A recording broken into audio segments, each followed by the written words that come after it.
Welcome back to If I Knew You Better. My name is Brendan Davis, and I host this thing. And I thought, I'm recently resettled for a hot minute in Los Angeles. I've been here 2 days, staying at my friend Jono's house. Thank you, Jono. If you listen to this, which I don't know if you do, we'll have to remedy that. But I'm here for about a month for some work stuff, and the show must go on. And who better to go on with than my buddy, Kevin Geiger? How you doing? What up, Brendan? I'm doing as well as can be done, considering everything that's going on. We're settling into the new normal, as we'd call it. I guess that's not a unique term, but no. But if the meme fits, retweet it, basically, yeah, or live it, yeah. So I'm at the base of Runyon Canyon in LA. Where are you, Kevin? I am still in Taipei, where we have been on coronavirus exile for 2 months now, almost 2 months.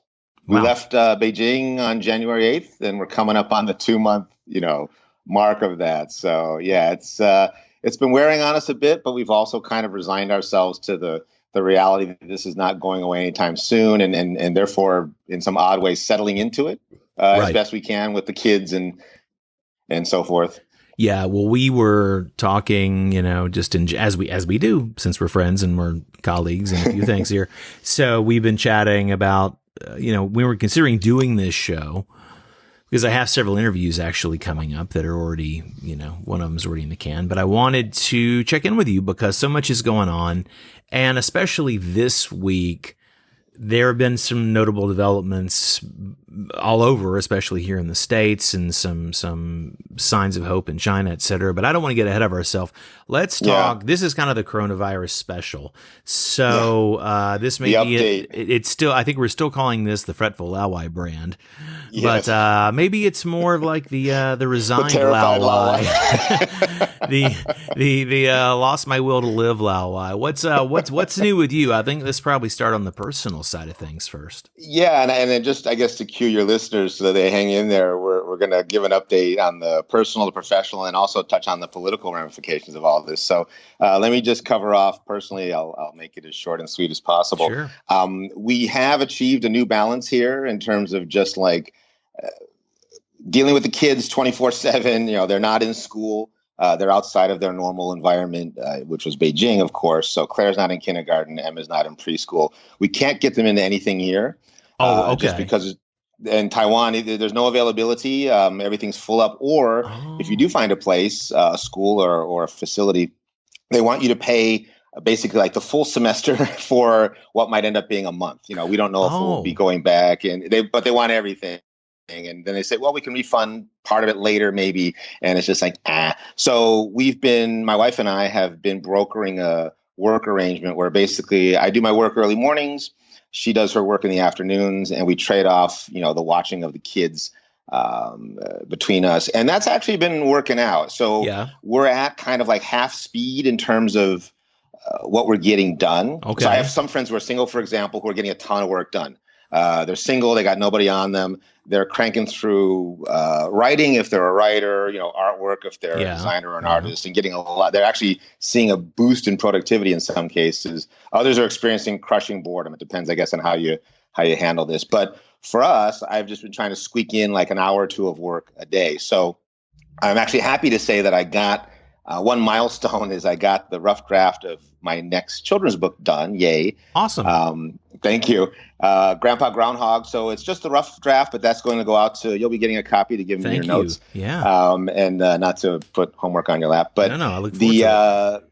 People are saying, yeah, that's great. I said, yeah, that was supposed to be done like, a month or two ago, but just given everything that's been going on, I'm happy that I squeaked that out. And just in terms of the life part, we're reaching this tipping point where I just last week bought a wagon.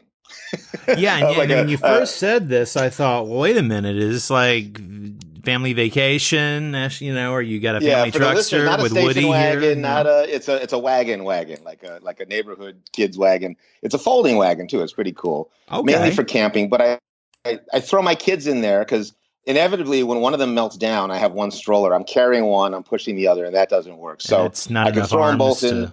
do all that? No, no, not I'm not. Yeah, I'm not in octopus mode yet. So I throw them both in that wagon along with whatever else we're picking up, groceries or what have you, and Right. that's been working great. That's really cool. I mean, it's interesting because you being there and how we have talked, of course, over quite some time about. We talked about a lot that will stay off the mic, but we talked about, future possibilities of where you might go, what you might do, where you might be. And, Taiwan, of course, is one of the places that was on your list. And now you're there. What's it? This is a special situation. So you can't really, it's not apples to apples of what it would be if it was gangbusters and you could work. But what's it like living there for you? It's been weird because, and segueing from the example of the wagon, it's like suddenly we're buying stuff like items, right? Big things that we're not going to take back with us to Beijing. And in some cases, buying things that are duplicating what we do have in Beijing, certain, clothing or shoes or things like that we just didn't bring with us. And the seasons are changing here now from when we arrived. And of course, it's already warmer in Taipei than it is in Beijing. But as we start to accumulate things and figure out, okay, so are we living here now? Are we not just staying here, but are we actually living here? Am I kidding myself if I think that we're not living here? Because we seem to be living here. I'm cooking now in the kitchen and doing all the things that I used to do in Beijing. And it's a weird psychological shift to make. And my wife and I are having a discussion about, okay, so like, what does this mean? And it's impossible to forecast long-term what's going to happen, but we've at least made the decision that we're on the same page with the idea that we won't go back until the schools open up in China, in mainland China. Okay. That's the determining factor. Okay.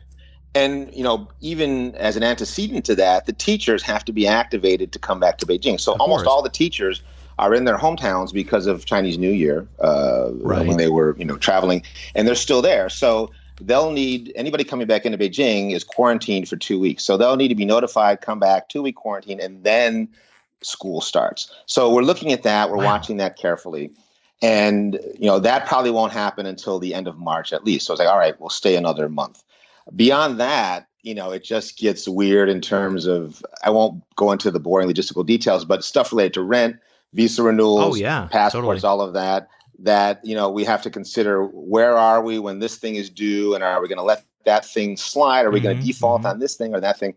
So we've started to wade through those decisions, but I have to say that we're wading through them now with the idea that we probably will go back to mainland China because we have to get our stuff, but it's also very probable that we will indeed go there to get our stuff, that whether we stay there for a month or until the end of our lease, which is October, that we're going to be out this year, that's it.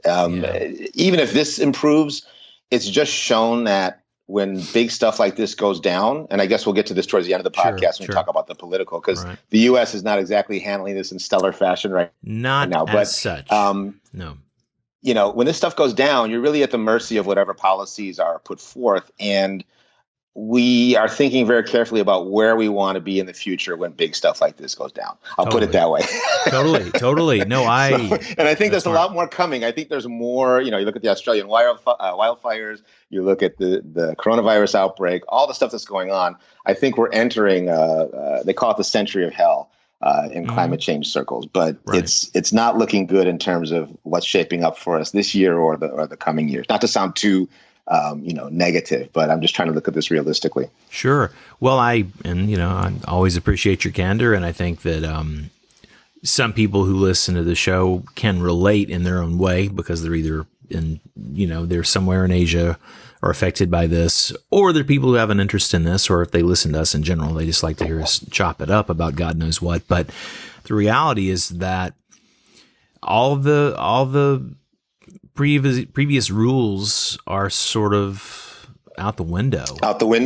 Yeah. And we'll talk about this here when we shift into the professionals specifically in a few moments. But, for me being here, again, I will also say some thoughts when we get to the last section and talk about the political reactions to this. But it's been very strange. Whenever I do come back, there's always the reverse expat thing of feeling just really out of time and place. I mean, if you live in Beijing, for God's sakes, being in Palo Alto, which I love, but it's if you thought about how could I create an opposite place to show two extremes, that would be like Palo Alto, California.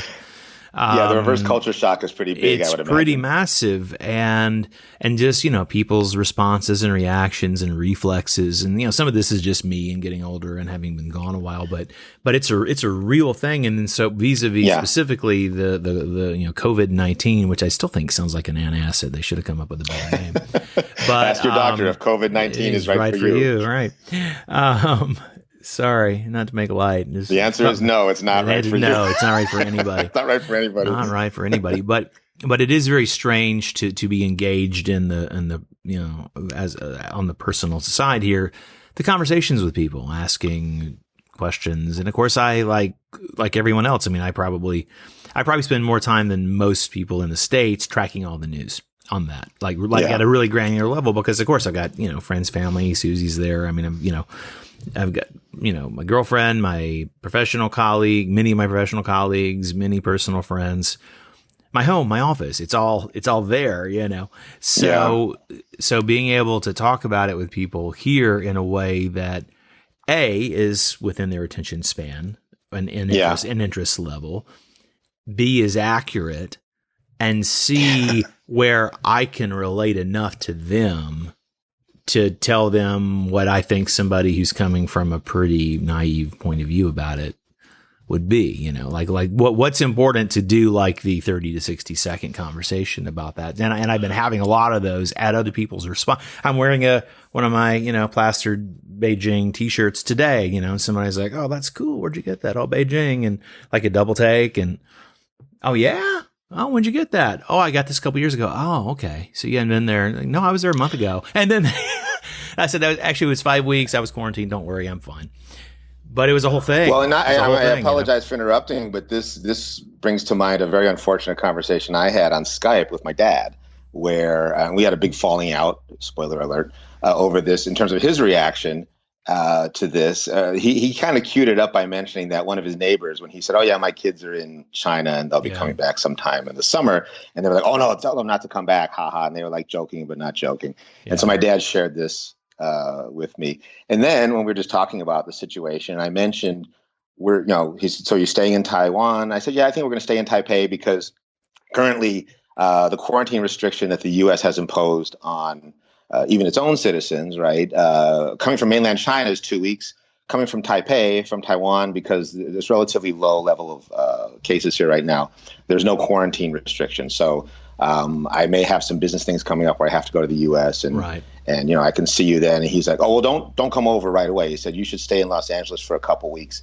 And I said, "Dad, you didn't hear what I just said." I said, "We're not required to, not only legally, but medically, there's no actual reason." And I went through the reasons why this wasn't, but all he heard was quarantine and virus. And so anyway, that didn't sit too well with me. He didn't want to listen to reason. And the thing that really bothered me is that my dad and I'll get off this in a second because I don't want to chew into the political, but we often have conversations about people who just hear one thing and then they get it stuck in their head and they have this ignorant, stubborn resistance to any facts that are presented. And he was basically doing the same thing that he rails against. That he doesn't like in other people with. And so that conversation didn't end too well. And then subsequent conversation through email just made it worse. So, but it's really indicative of the fear, right? The fear and ignorance, even within my own family, of this thing. It's a big deal, and people are really terrified, mostly of the unknown. The funny thing is, the closer you are to it, and the more you're just dealing with it, you're not really freaked out. It's like, all right, so let's work through this. But people who see it coming, like in the U.S., are freaked. And then, of course, professionally, that uncertainty and that fear is playing into just the industry being stalled, right? Our industry, all industries. Exactly. It's always our industry, the creative industry is always, wrangling with uncertainties and logistical considerations that you can't really nail down at any time. But now it's just been like cubed, right? That's amped up to the next level. Absolutely. I was telling you when we were just catching up, actually yesterday, I think, but something that's on my mind. And I won't get specific about our project, but things are humming along, and knock on wood, fingers crossed, rubber rabbit's foot, et cetera. Things are looking pretty good. But the reality is that as people move forward we were talking about how, of course, and I saw the reports other places, but film and TV production there's a moratorium on it in China, which makes sense. But it also does say, along with all the other people who can't go to work, film and TV people can't work. And so just extrapolating down the road, you have all these issues when you book people, for instance, that you're booking them for a job or a role. If it's an actor, you're booking them to do a job in a place at a time for X amount of money, and then there's a contract. And you have in lots of other businesses, you have a force majeure clause, act of God. Yeah. And I think pandemic probably qualifies to be added, but the bottom line is, as I have not seen this in any industry reporting. This is what I was telling you, because I started thinking about this just to kind of cover our own butts and be proactive. It's kind of the producer's job. Worry about the thing that's not a problem before it becomes a problem, so that it doesn't become a problem. And so I was thinking, okay, well, how do we address this and have some flexibility? Like basically have a coronavirus clause in any kind of deals that have to be committed to. And I think something like that will have to come up, because who knows? In our case, it's going to France in the fall, when it's gotten cold again, right? They say I don't know if it'll get, diminish in the warm weather or not. But the fact of the matter is, a lot of the health experts are saying probably will diminish a bit, but then might come roaring back in the fall. Yeah. And we won't have a vaccine kind of a rolling, probably for a year and a half. Right? Yeah, completely. And also, and everybody's probably sick of reading about this, so I won't do my armchair non-doctor dissertation on this. But we knew it was asymptomatic for 2 weeks, and then there's been some speculative reporting, but from credible sources saying, this was the one that got me the other day was, it's possible. It's too early to tell because we don't have the history yet, but it's quite possible that much like with, because, there are all kinds of coronaviruses. This is a specific one. It's a family of viruses. It's a family. I mean, the common cold is in this. And there are all kinds of things where some people can be a carrier and completely asymptomatic. They never, quote unquote, get it, but they have it. They're a carrier. And so they're thinking, it's possible. There's nothing about this. And actually, there are things that support this more than disprove it as an idea. Originally, it was, it'll last on the surface for X amount of hours. And now it's 9 days. That the virus can stay active and alive. And that's because they tested for 9 days and went, yep, it's still alive. If they test in 20 days, they might still find something. So point is, there could be a lot of people walking around. This is going to be a fairly nasty metaphor, but roll with it. There are people, like walking I was going to say there are people who have herpes, not me, fortunately, but there are people who have herpes, and if they don't have an outbreak, supposedly they're not contagious, but they always have it.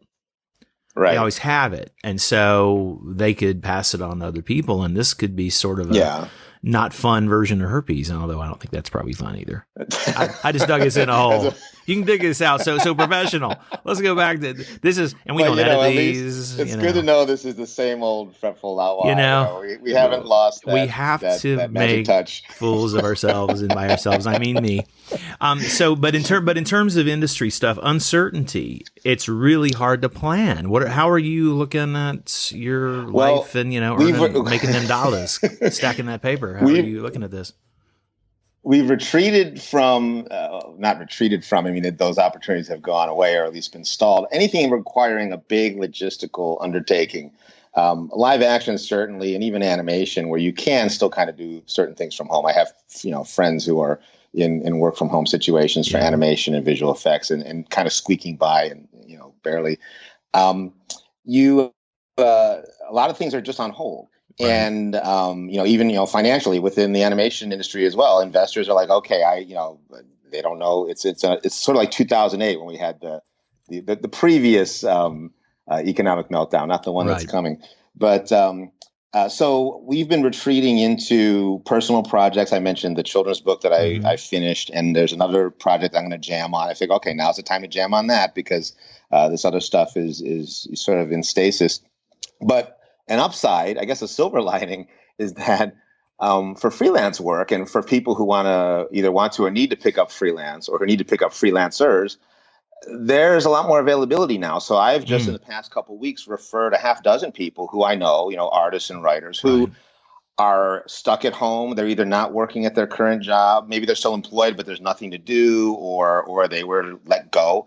And it's like, hey, do you want to do a design for this billboard or for the, little small things here and there? Sure. But they're like, sure. And, Yeah. it's gainful work for, the near term, but at least it's something, keep them busy and also keep some money coming in. So I think you're going to see, people always migrate. You got to survive, right? So people migrate to where opportunity presents itself. And this, I'm not trying to be one of those people like, God, when the U.S. announced, I think this will be good for us. Yeah, Wilbur 2 weeks ago, and now they're like, was it Wilbur Ross? Yeah. Idiots. But so I'm not trying to be like that. But it's definitely a situation where people have to re-examine their assumptions and just come up with a new paradigm, or maybe the paradigm that they were considering. I can't, for certain NDAs, I can't mention any specifics, but I'm consulting for some companies who were thinking about a paradigm shift. And this is sort of like, okay, if we're going to do that, we might as well do it right now. It's kind of like, the double bump that convinces them it's still risky, but now we really need to go for it. If not now, when?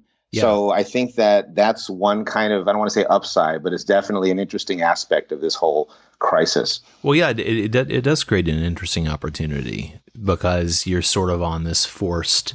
I was talking with Ying, and we had a great call. We had a great conversation that wasn't for a show, but we were talking about how, especially for Chinese people, and of course this affects other people, but that's the epicenter of this, about how there have been these unexpected knock-on effects, besides the obvious of economic slowdowns and shutdowns and things. But the fact that it forces people there in the mainland to, they've been quarantined, or they're working with like a half-speed office, something like this, working from home.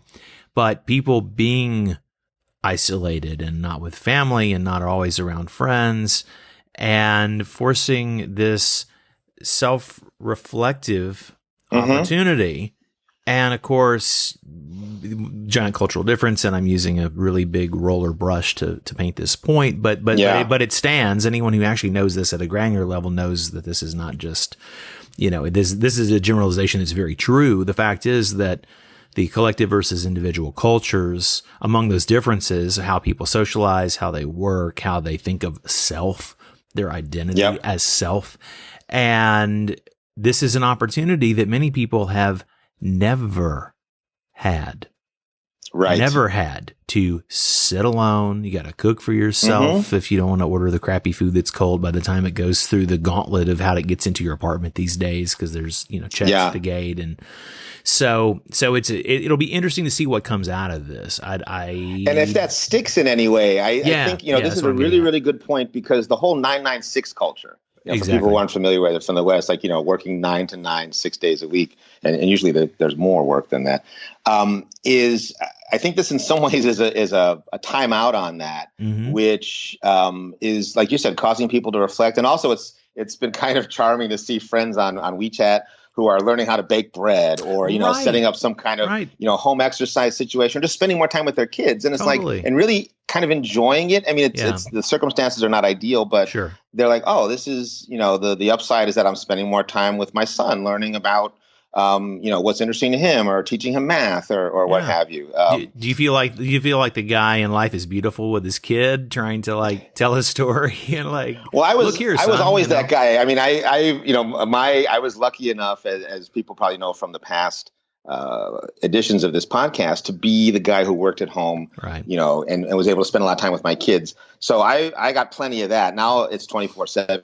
So for me, it's sort of like, I already had that, but for friends of mine who didn't, they didn't even say, "Oh, Kev, so this must be what it was like for you." I was like, "Yeah, in a way," but I mean, I also had, there was an alternating pattern of work and kid and work and kid. Right. I'm curious how this will affect the culture after this is either, I shouldn't say over, but after it's managed and contained in a reasonable way. Yeah, I actually have one anecdote I'll share that I don't imagine she would mind me sharing this, but my girlfriend Susie.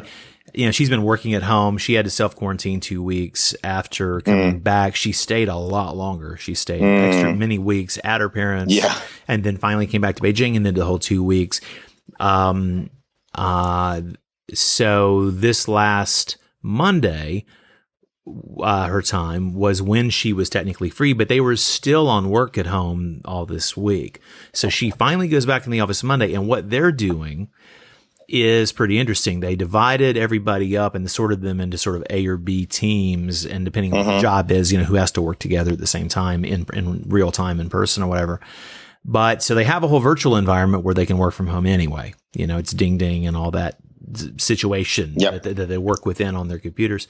But and they went to a 5-day week last year, pre-Chinese New Year, and good for them because they were 996 plus, So they actually went to a 5-day week, although, there's still spillover on the weekends that people did. But anyway, so A team so it's like a 2-week rotating cycle. A team goes in to the office Monday, Wednesday, Friday. B team goes in Tuesday, Thursday that week. Week 2, it flips. So in 2 weeks, you're in the office 5 days and work from home 5 days. And I think that's pretty great because it's only half the amount of people at any given time in the office. It's only half as many people, just coming and going and having to do the support stuff.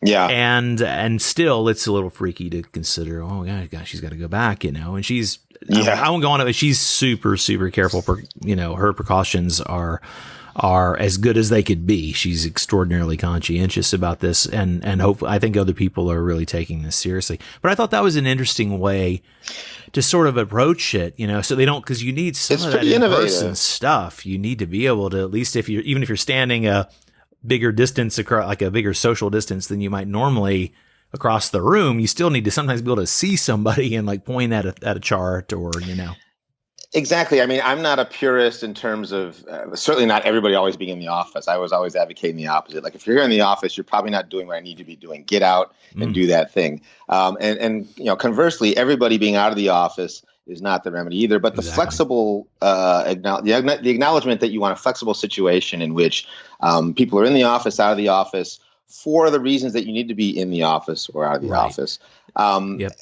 Give the latitude and the the self-determination to your team to do that. I really hope, I think for the sake of just general efficiency and sanity, that this might be a turning point in that. Who knows? I hope so too. Hard to crack, but well, she mentioned how just, and she's good at her job anyway, but how she's been so much more productive working at home. Because, I mean, if anyone who's done this, I mean, they're kind of having worked from home a lot in my life. The reality is that there's sort of two poles most people swing between. One is sort of endless procrastination. Maybe it's just me, but endless procrastination until you've done all the other things. Oh, I really need to get that laundry, and I want to make this food, and that's going to take a while, and then you do all the work in kind of a chunk, and it's kind of laborious. Or the other pole is once you get up and kind of get going, it's like, I want to knock this out. And then I'm just going to knock this out. I'm going to crank down on this and get this work done. And then even, things will come up during the day, but I've got the bulk of everything done by lunch. What God did I please, So you're able to feel like you have some control in your life, and especially when everybody's working hard, and it's nice to be able to find those little moments of personal agency in your life. Exactly. You think about logistically, just if you remove commuting, right? You've got an hour or two back in your day, depending on how far you are from work, just on that front. And then if you consider, I don't want to get too disgusting, but showering and changing your clothes, right? If you're not getting gussied up for work, right? It's a lot less maintenance just to get yourself presentable, to sit at your own desk and do your thing comfortably. So you've got anywhere from 1 to 4 hours extra just by not going into work that you can put towards whatever you like. So totally. Well, let's talk about how let's shift into our third of the trifecta of topics here. The political. So it's been fascinating to see this evolving in China. And of course, in terms of the U.S., I'm soaking in it. But let's start there. What do you think has been the big impact? sort of culturally in China related to this? Well, it's been interesting that you're sort of talking about. Um, uh, One thing I want to point out, especially as we're talking about some of the silver linings and the cute instances of people baking bread and going to work dressed in Pokemon outfits to protect themselves from the virus and so forth. There's still a lot of serious stuff going on. Sure. Wuhan, in particular, right, is under continued lockdown. And there are things that aren't just really making the news, but are making social media about visitors who, business people and so forth who are in Wuhan who suddenly they don't live there, so they can't go to an apartment. They're not being accepted in a hotel. So they're on the streets, basically. They're surviving on the streets right now, hopefully still surviving. Like, what happens to those people? You don't know. It's been pretty cold, actually. Yeah. And I've seen photos of like a businessman under a bridge with a suitcase. Like, okay, what's happened to that guy in the last 3 to 4 weeks? Right. My sister-in-law just came back from a retreat in India, a spiritual retreat. And one of the women, a friend of hers who was in the retreat, was from Wuhan.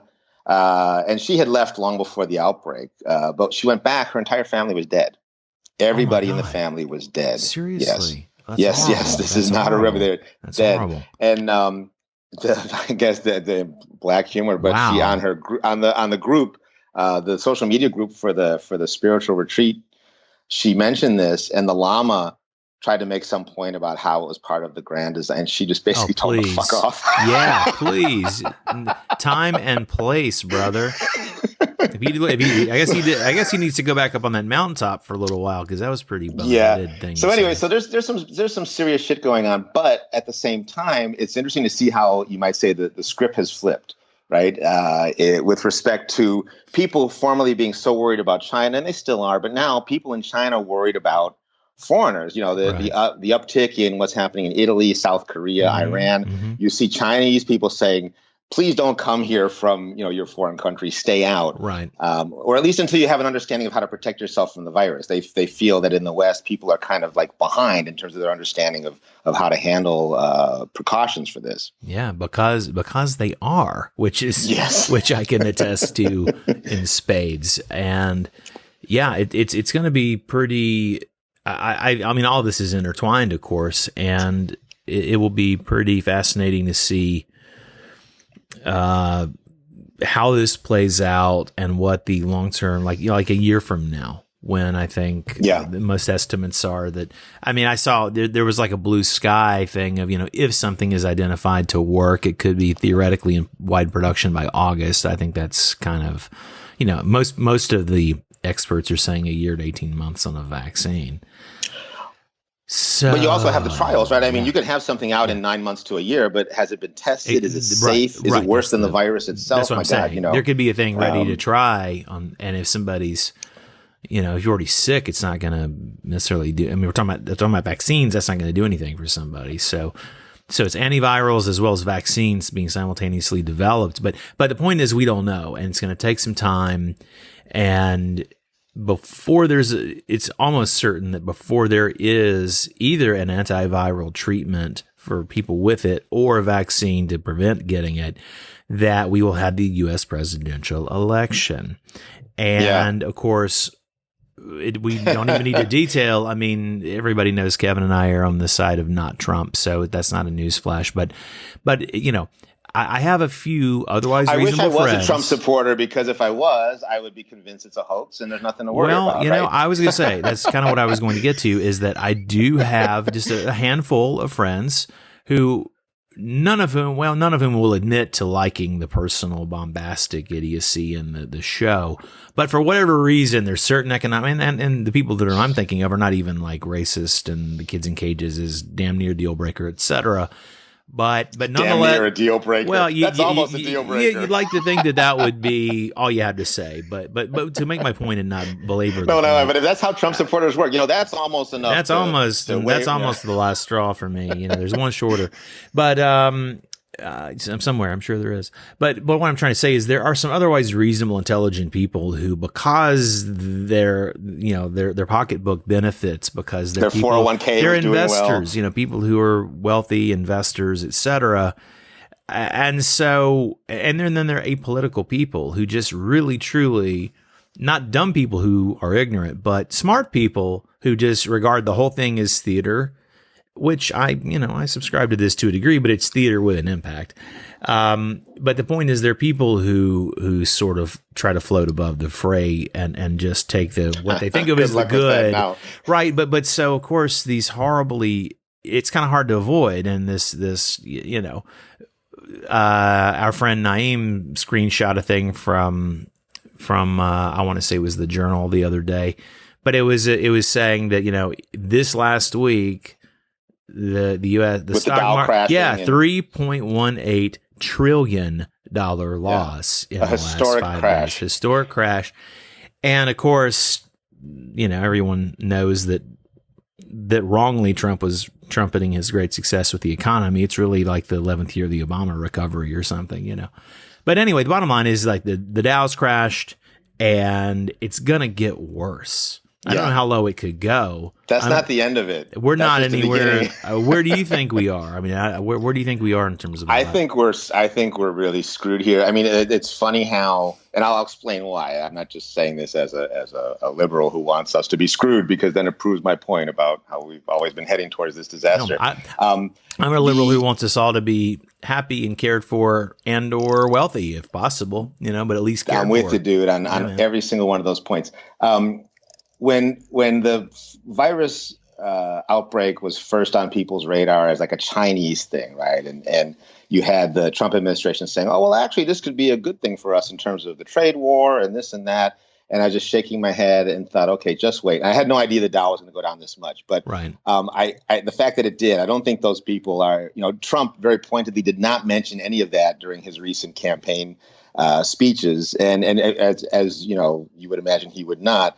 Or when he did, he blamed it on the Democrats as somehow being a hoax. Yeah. I think he's really in over his head, and I think he's going to suffer for this because the bullshit that he spews, people, like you mentioned, one reason that people will put up with it because, hey, my 401k is doing fine, so whatever, Well, now that's gone. Secondly, you can talk crap about Nancy Pelosi or even Iran or whatever. People don't give a crap. But when they're actually under the threat of like getting sick or dying, yes, and you're up there just gassing like an idiot, I think most people will lose patience with that really fast. And so if Trump doesn't figure this out very soon, and I think the first death that was recorded in Washington State, suddenly he has a press conference, right? But he never has a press conference, an actual press conference. Yeah. Suddenly there he is and still talking like an idiot, but he either realized or somebody told him, we got to get ahead of this in somewhere, or at least not be so far behind it.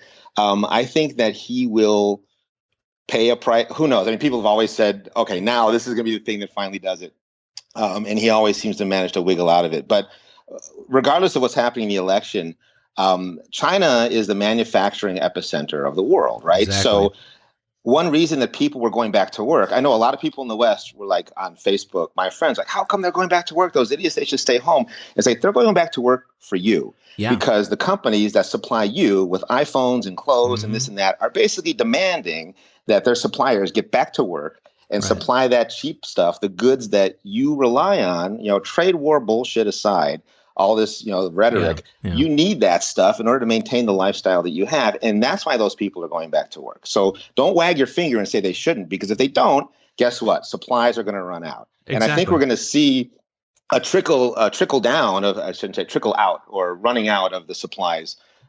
Because even though the factories are trying to get back on their feet in China, the productivity is maybe 15 to 20% of what it was when they were at full capacity. They can't get operational in a sufficient manner. So this is a big deal, and I think it will lead to another global recession. I don't want a global recession. I'm not predicting this because I'd like to see it. Sure. But I can't see how that's not going to happen. I hope some miracle, but who the hell? I don't believe in miracles. Well. Yeah, I would say that. Sorry for getting. I'm actually getting my. I try to be cool about this, but this is one thing that really drives me nuts: is that level of bullshit when lives are at stake and people are dying. That's just unconscionable. Well, and when I was going to, I've just gotten. I got in late the other night, and then yesterday was a full work day, and so today I finally went to go and go to Target and get things I need, just like things for the the bathroom and food and things. And when I went through the pharmacy area, they actually had signs, so you didn't go ask the question they hear all the time. all surgical masks, Out. respirators, hand sanitizer sold out. And the aisles where they have like the rubbing alcohol, they have the different strengths of it. Like there's kind of weaker ones, and then the strong ones are all sold out and things like that. So, Yeah. so even here, it's not that surprising in the big city. You got a large Chinese diaspora trying to buy stuff either for self protection and or to send home. And we talked about it previously, but that stuff is, and most of that stuff is made in China. It is, and I mean, China's keeping it. All the countries now. Taiwan refused. They actually pissed China off because they refused to send masks to China. South Korea now is not sending masks anywhere because they need them. We just bought 500 masks. My wife and I bought five. I shouldn't say people are going to come breaking down our door to get the masks. But we had to get them from Eastern. Oh my God, there they are. We had to get them from Eastern Europe. They got them shipped in, and the shipping costs were crazy. But I even told my wife, do we really need them? But we quickly did the math. Family of 4, 500 masks. We'll burn through those in like 4 months. And you think, do you need them for 4 months? Who the hell knows? And we're not wearing them now. I'm not, we're kind of, it sounds like a contradiction. We got all these masks and we're not wearing them because currently in Taiwan, you see many people walking around with masks. It's really a waste of a mask. Right now, Exactly. You don't need it. Wash your hands, keep your distance, etc. But if things do get bad, like if you were in Wuhan, you definitely want to have a mask, or if you're in South Korea. So we're saving them for when we need them. Sure. But they're there. And then, of course, in the U.S., in addition to people making runs on toilet paper, etc., as usual, gun and bullet sales are up because people are expecting the apocalypse, right? And Well, we're going to do a show. We'll do many shows in between. I think we need to do one of these once a month just to kind of keep our sanity check, But honestly, I think this will be hopefully this won't be found by the zombie survivors, but hopefully this will be an interesting record of this is how it all went wrong, and they were so naive and optimistic. Vaccine in a year, but. Kidding aside, this could be a time capsule of sorts. That, totally. But kidding aside, I think that I was considering this along with everything else personally happening and professionally, and the reality is that I think no matter how the election goes, it's going to hit the fan here. Yeah. No matter how it goes, I think either way, it's just going to be different people. And, some people will have guns and some people will have, vegan coffee cake to throw. But, but it's going to be a mess. It's going to be a mess. That's a tension release laugh. Yeah, please. Well, we have to try to keep it silly to keep our sanity sometimes. But yeah, I do believe that, I think you're right, and there's a lot of badness coming. This may sound like an anticlimactic reference, but I think it ties some things together in terms of the political, the entertainment, and so forth. Bob Iger recently, not most people, but some people may have seen the news that he stepped down as CEO of the Walt Disney Company. He's still chairman of the board. And he's still being paid through 2021. But and very abruptly, so Bob Chapek, who was one of his second in commands, is now the CEO. And many people were speculating, including myself, like, so sudden. And I actually keep in touch with Bob Iger on email, believe it or not. And I said, hey, looking forward to your campaign. I'm right behind you there. Governor Iger. He just sent me an exclamation point. Like, I think he's, what? But he knows, and the people are talking about the fact that, okay, does this mean he's running for president? And he has pointedly said no. People always pointedly say no until they are. But the other reason that people have mentioned that he might be stepping down suddenly is because this is hitting Disney big time. The parks, the theaters. Shanghai Disneyland is shut down. They just closed Tokyo Disneyland for at least 2 weeks, maybe more. Okay. And, he's had a stellar run throughout his CEO-ship, right, in terms of just win after win after win. Maybe, when this broke, it's like time to step aside. Yeah. Bob, good luck, buddy. I mean, was it Bob Chapek? What's the other guy's first name? Bob Chapek. Yeah, Bob Chapek. Another Bob. Yeah, Bob Iger to Bob Chapek. Good luck, buddy. So, but the point being that I think anybody with half a brain who's got their ear to the ground, finger to the wind, whatever you've got to what, sees that this is not going to get better anytime soon. There's going to be fallout, ramifications. And so for everybody who's listening and people who aren't listening to this, Get ready. I mean, it's not paranoia to make a plan for what if this really goes south. And if it doesn't really go south, great. Then you plan for something that didn't get as bad as you thought it might. But having an Eastern European background myself in terms of genetic lineage, especially on my mom's side, there's always that thing where you plan for the worst possible situation that could happen. Right. And then anything better than that is gravy. But at least you're psychologically and physically ready as much as you can be for the worst thing that can happen. And I think it's a good idea for all of us to, play that exercise now. Well, Kevin, I appreciate the ray of sunshine perspective you bring as usual. It's refreshing. I had a little more of a ray of sunshine in the last one, but this time, it's like, man, I don't know. It's really not looking good right now. So, and I got 2 kids, and I think about them all the time. Of course. How to position ourselves so that they're okay, and it's not easy. So, I would say God help all of us, but I don't believe in God. So, just good luck to all of us. Well, I appreciate it, and I'll send up one of my non-denominational metaphysical hippie type prayer things and meditation as well. Kevin, any last thoughts, or was that the one?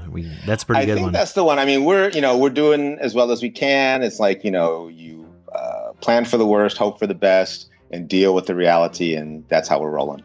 Sounds good. Well, Kevin, thank you so much. I will keep checking in with you offline anyway. And of course, we'll do another one of these and see where we are in about a month. Cool beans, man. Well, you take care, and we'll do the same here. Thanks, buddy.